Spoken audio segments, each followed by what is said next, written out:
ওনার কি সামনের চাকায় কোনো সমস্যা হয়েছে? সম্ভবত। একটু বোঝার চেষ্টা করি, দেখার চেষ্টা করি। চাকার মধ্যে বালু দিতেছে, কারণ কি? চাকার মধ্যে বালু দিলে কি হয় সেটাই তো আমার অজানা, এটা তো আমি জানি না, বুঝিও না। তো দেখো কত বৃদ্ধ রিক্সা চালায় খাইতেছে, এগো ভালো লাগবে না তো কাগো ভালো লাগবো। ওই চালায় এমন অস্থির হয়ে গেছে, এর লিগা গাছের নিচে একটু ছায়ার মধ্যে দাঁড়াইছে। আসসালামু আলাইকুম, কেমন আছেন মুরব্বী? ভালো আছেন? এই বয়সে যে রিক্সাগুলো যে চালান, আমার না খুব খারাপ লাগে, কসম আল্লাহর, আমার খুবই খারাপ লাগে এগুলো দেখতে। আপনার ছেলে মেয়ে কয়জন? 4 জন। যাক, এগো কথা আর কিছু জিজ্ঞালাম না। আপনি এখানে থাকেন কোথায়? বাসা কোথায়? ডালিবাড়ি মাদ্রাসার ওইখানে?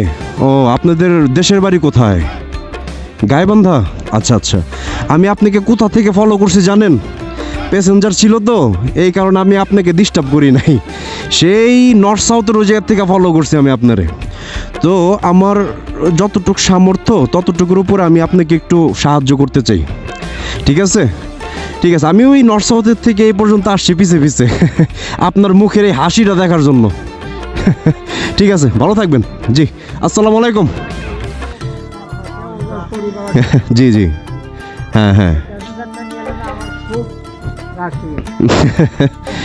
এরপরও আপনাদের এই বয়সে যারা এই কাজগুলো করে না, এই রিক্সা, তারপর আমার খুবই খারাপ লাগে এই জিনিসগুলো, ভালো লাগে, মানে খুবই কষ্ট লাগে। জি জি, আচ্ছা ঠিক আছে, বুঝতে পারছি।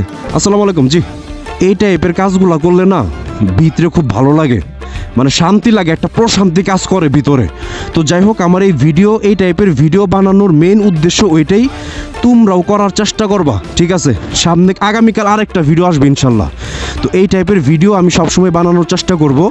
তো ঠিক আছে, ভালো থাকো সবাই, আল্লাহ হাফিজ। আর মোটামুটি হ্যাঁ, অগ্রিম ঈদ মোবারক সবাইকে।